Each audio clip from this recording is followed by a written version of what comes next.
In 1971, the US is hit with a deadly virus. The virus is worse than expected, and the symptoms are horrifying. The US national debt explodes, as does inflation. Income inequality skyrockets. The value of the dollar falls off a cliff. And the economy goes from being a footnote in political debates to becoming one of the hottest topics. What happened in 1971? This last graph gives us an interesting clue. The economy seems to have become a very important topic for Americans. We could test the hypothesis that the virus has traces of economic germs. When we compare the symptoms with other similar cases, we get one case in particular that matches. The Roman Empire.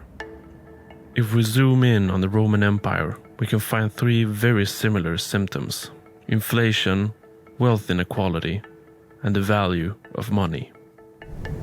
Inflation is notoriously difficult to calculate, but if we keep it simple, we could concentrate on the price of wheat, which was a staple commodity in the Roman Empire, equal to the role oil plays today. When we look at the price of wheat, we can see the price skyrocketing before the end of the empire. It also has an uncanny resemblance to inflation during the last 50 years.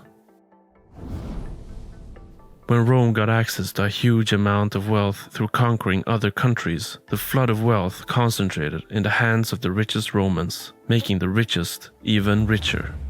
At the same time, the wars were making the poor even poorer when they were sent to war and lost their property at home. As a result, the economic inequality skyrocketed. But even though wars created a lot of inequality in Rome, the situation is a bit different in the US today. It is estimated that the richest 1% of Romans control around 16% of the wealth. In the US today, the richest 1% controls around 40%. A huge difference. During the Roman Empire, the most used silver coin was called the denarius. During the first days of the empire, the coins were made of about 100% silver. Through the years, the amount of silver in the coins steadily declined. In the last days of the empire, the coins were only about 5% silver. This gives us an interesting clue. It seems that the decline of the value of silver coins followed the decline of the empire. So let's try and zoom in on the coins. As we know, the Romans fought a lot of wars, and wars cost money. The clever thing about using coins made of rare metals is that the metal is, well, rare. There is a limited amount of gold and silver in the earth, which is the reason that gold and silver is so valuable in the first place. If there was an infinite amount of silver and gold on earth, it would most probably have almost no value. Because of this, too much warfare led to the Romans starting to run out of money. As a solution, they lowered the amount of gold and silver in the coins. This resulted in more coins, but with less gold and silver in each coin. In other words, the coins lost some of its value. An easy way to think of it is to imagine bottles of milk. Imagine Walmart selling a bottle of milk for $1. One day they choose to reduce the amount of milk in the bottle by 80% and fill the rest of the bottle with water, but still selling it for $1. It's still a bottle of milk, but the amount of milk in the bottle is what gives it its value, not the size of the bottle. The same goes for gold and silver coins. It's the amount of gold and silver that gives it value. But this trick only works for so long. People figured out that some of the coins were losing value and naturally began holding on to the coins with a higher percentage of rare metals. This in turn resulted in the empire not being able to finance their wars, which led to its fall. So how is this relevant to the US today? Not everyone knows that the dollar was once basically just a proof that you owned gold. Up until 1971, you could in theory go to the bank and exchange a $10 bill against $10 worth of gold. It even said so on the bill. This made it impossible for the US to create more dollars because they would then have to buy more gold. But in 1971, something happened. the so-called Nixon shock. I have directed Secretary Connally to suspend temporarily the convertibility of the dollar into gold or other reserve assets, except in amounts and conditions determined to be in the interest of monetary stability and in the best interest of the United States. In full cooperation with the International Monetary Fund and those who trade with us, we will press for the necessary reforms to set up an urgently needed new international monetary system. The US cut the tie between the dollar and gold. Meaning what? Well, suddenly the US can create as many dollars as they want because it's only paper. But hold on, the US is a modern and responsible country. They must have known what happened to the Roman Empire. Well, the fact is that the US hasn't printed more dollars. They have spam dollars like there was no tomorrow. And to make matters worse, they print exponentially more dollars for every crisis. But why is this bad? Dollars are not gold coins where some coins are worth more and some less. $1 is always $1. So imagine that you and 4 others live in a house.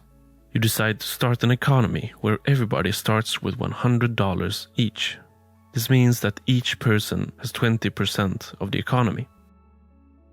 One day you find a printer in the attic and you decide to print a total of $10,000 for yourself. All the others still have their $100, but all of a sudden you now have 96% of the economy and they only have 1% each. Thus your roommate's dollars have now lost in value. This is exactly what's happening today, essentially making your dollars a melting ice cube, losing value every day. But there must be a solution, a way to protect your money. There is. The solution is investing in assets like, for example, stocks, real estate, and gold, which is what people are doing, causing the price of these assets to go up. This is in part why the rich keep getting richer, where buying a house is getting increasingly harder, but that's not good enough. In a society, we need money that we can trust. Gold is better than paper currency because we can create more gold than there is on Earth. But going back to such a primitive payment system is not really an alternative in this modern age. Paying large amounts with physical gold is very unsafe, and making online purchases is impractical, if not impossible. Gold is not optimal, but there is an alternative. Digital money. Intuitively, digital money sounds like an even worse idea than paper currency. At least paper has some friction when created.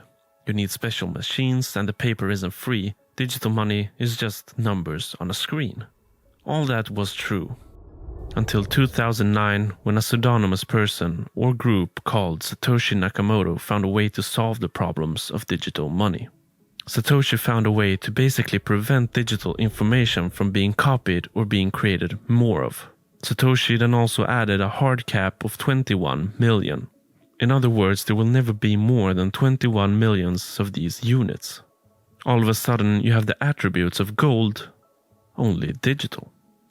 This might sound like some abstract, faraway future where we'll use this so-called digital money, but the fact is that big organizations, corporations, and even some cities and states have already embraced this invention. For example, a number of big banks in the US are already providing Bitcoin products to its customers. PayPal and Venmo even lets you buy it through their app.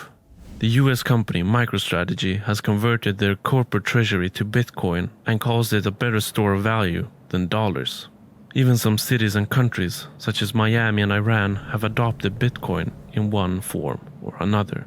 The list goes on, but the point is that the adoption of digital money isn't going to happen. It has already happened. There is a story of an island that teaches us a remarkable lesson of how money loses its value once it loses its scarcity. Under the Fiji sun, in the Caroline Island of the Western Pacific Ocean, there is an island called Yap. On this island, they use rice stones as money. Rice stones are not native to Yap, but are brought in from other nearby islands. Rice stones can weigh tons and require hundreds of people to ship by rafts. this makes it very difficult to inflate its monetary supply. Once the stones are on the island, they are placed where everyone can see them. When a purchase is made, it is announced to all the people on the island, meaning that when making a purchase, the stones don't have to move to switch owner.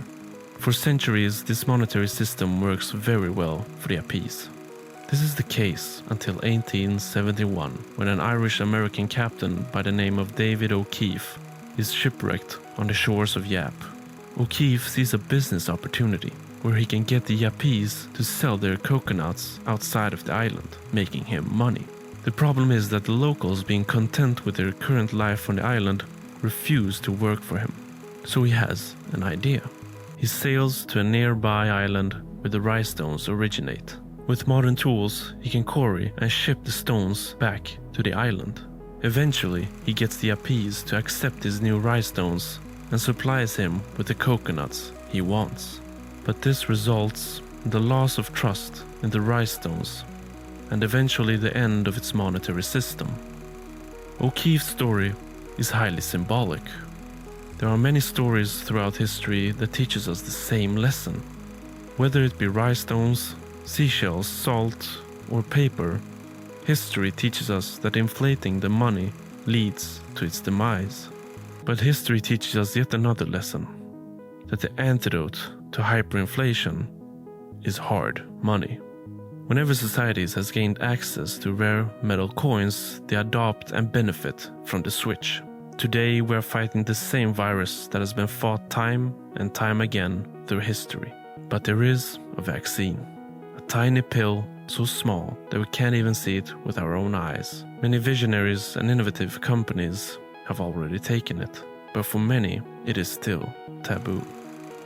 The question is, will we swallow the bitter pill in time?